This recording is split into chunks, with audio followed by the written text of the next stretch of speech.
All right, guys, this is Gwyn. With me on the mic in just a second is going to be Tumba, who has come obviously from MLG. He was at MLG this weekend. Unfortunately, he was unable to make it with us yesterday because his voice was completely shot.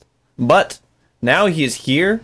He's going to be joining me on the mic in just a second. So a little bit more music until that happens, guys. It looks like no. Is he ready? Tumba, are you with me? Yes, sir. And there we do. We have Tumba, of course, on the horn, and I'm really excited about the rest of this group play. There's so many good players in here. Our first match of the day is going to be iGosu.Pokebunny versus Infinity 7's iS.Axslav, and I'm excited, man. Pokebunny, he seems to have been practicing a lot more, and he's kind of making a comeback. Yeah, no, for sure. And you know what? iS.Axslav, I got to say, first time I met him was actually in New York for the arena at MLG. Okay. So we had lots of fun after that, and always a good time. So I was telling him, you know, it's always tough when you get let go from a team, but I'm absolutely positive that someone's going to pick you up. And, you know, I'm so glad that somebody did. So that's a huge pickup, actually, for Infinity. So it was a great deal for them. Yep. And it's kind of interesting, you know, it's one of those deals where when he was on Team EG, like, we never really saw anything out of iS.Axslav. And the minute he's off EG, all of a sudden I see him playing and all this stuff. He's getting a lot of exposure. So maybe moving off of EG, despite EG being a great team, maybe him moving off of EG was a good move for him and for his career as a pro gamer. Okay, so actually, I think I have to switch to my A40s at the moment because I think there's a bit of an echo going on. So I'm going to switch those out. We can get started in just a sec, and I will get into game one, and we'll get this going. Yep, I am ready in that game, ready to start, of course. It will be a little bit of Protoss versus Terran action. Our first map is Antigua Shipyard, and let's talk a little bit about this map, Tumba, because, I mean, this is kind of one of those maps where I feel like both players can take 3 bases and pretty easily defend all 3 bases. And, I mean, a lot of Terrans right now are kind of complaining that if Protoss gets 6 gas and they can get to that max composition, that they're actually just too hard to deal with. What are your thoughts on that? Just actually 1 second. I'm having some audio difficulties. All right. Yeah, no problem. Technology. So as I'm switching out, I was just saying I was switching out to my A40s because I can't really hear and everything's echoing. So give me 1 minute. And I will be right back with you. All right.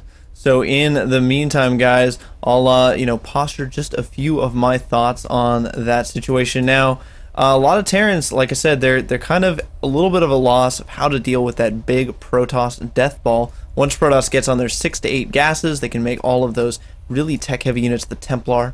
Of course, you know, with the good upgrades, the gateway units, they're at 3-3, maybe starting to get those shield upgrades, and additionally, the Colossus in that mix. Now, Terran, of course, what do they have? Of course, on the ground, they've got their Marines, their Marauders, which die very quickly to Storm plus Colossus. And then to deal with Colossus, you have to have Vikings, but you can't overmake Vikings because the Colossus count might not be as high as you anticipated, but at the same time, you can't let your Protoss opponent have a whole bunch of Colossus because they absolutely kill you. And of course, the Ghost, so essential for getting those EMPs off, and it's kind of one of these situations where it's like, well, you know, I gotta snipe the Templar, or I gotta EMP the entire army. And what we've kind of seen out of the Korean Terrans is simply that they attack where the Protoss army is not. Drop into the main, drop at the third, and that kind of brings us back to this map and a little bit of a discussion about Antigua Shipyard. In Antigua Shipyard, taking your natural and your third, the third and the natural and the main rather protect that natural expansion, and the space is pretty small. So getting on that 3-base composition without having to deal too much with drop harass, or being able a little bit easier to defend a lot of that, puts the Protoss in an advantageous situation for getting those 6 gas up. I'm just trying to buy, of course, a little bit of time. Those of you tuning in on the stream, thank you so much. These games are coming right up. It sounds like I have Tumba back with me, though. Yeah. So the question was that I got, it was Terran having difficulty dealing with Protoss F6 gas, I'm assuming you said? Oh, yeah. Yeah, which the only real way I've seen that Terran dominate that is with extremely Gosu ghost play, where they're landing EMPs. And that was recently, just over the weekend, was... Oh, okay. that was the only answer that I really saw out of it in any, because you saw Zake like with a great run. Oh through yeah, the entire. He had an amazing run. Yes, sure. And so, and a lot of it was just a lot of it to when I was watching those games just kind of felt like he knew how to not die until he could get on that 6 gas and get that big composition that he wanted. Right. And that, I mean, that's one of those, obviously it's a great skill to have, is just being like, okay, I know that I'm really powerful when I get to this point in the game, so I just need to make sure I don't die to anything before that point. But how are those audio things coming out for you? Essentially, I think that there's still an echo going on, but I'm not sure if that's mine or coming through your Skype, so I'm trying to ascertain which.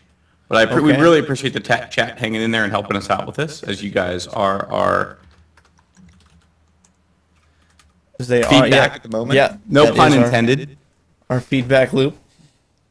I'm going to go ahead and, of course, pull up the stream as well, so I can see that chat. But yeah, guys, we'll have to see. Of course, some of these little audio issues. Probably should get resolved in the next minute here.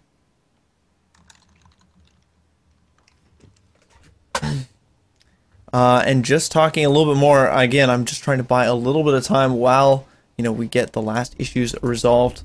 We'll have to see what iS.Axslav goes with. I mean, I've seen a lot of pretty fast Colossus play out of him. And I actually have not seen a lot of Pokebunny's games recently. I remember watching him a bit ago. I guess not a bit ago, but maybe like 5 or 6 months ago. And I'm wondering what his builds are in this matchup. Have you experienced any of his play recently?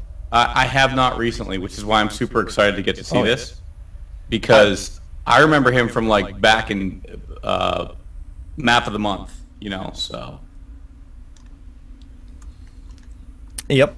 We'll have to see. I mean, Pokebunny, of course, on Team Gosu, and Gosu has quite a few strong players, some really, really strong Terrans in players like DDE, and so I'm really curious as to see, if Pokebunny has been talking with DDE, if he's got any of DDE's builds. DDE is so aggressive off 2 bases, and not only is he just really aggressive, but he makes that aggression work. He sets up contains, he does a whole bunch of like really cool stuff that allows him to take that mid-game advantage and turn it into a win.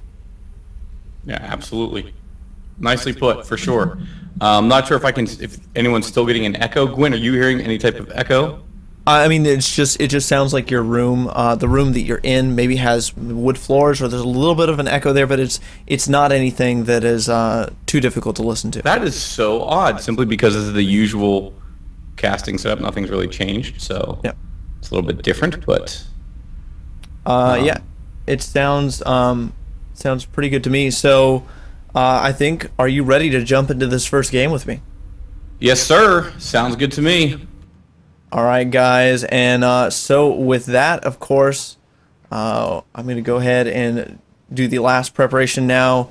Of course, these games were played today. Unfortunately, they are from replays. I know that so many people are like, man, replays, and they just, kind of don't like that whole idea.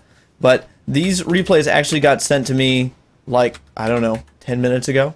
I think it's different too if the games were played like 2 weeks ago. Yeah. Oh, totally. And it was off replay. Like that's just unacceptable. But like same day before type thing, I don't think it's nearly as concerning. Just because it's not like anything's changed in the last 24 hours over the metagame. I definitely agree. But let's go ahead and get this started. Are you ready to jump into this with me? Let's do it. All right, we're going to be going in 3, 2, and 1. And guys, switching that over so you can see the game just as we can. In the purple, playing for Team Gosu, we have Gosu.Pokebunny. And in the red, playing for Team Infinity 7, we do have iS.Axslav, our Protoss, in the bottom left-hand corner. And you guys actually can't see that game, so we'll fix that for you. Many apologies.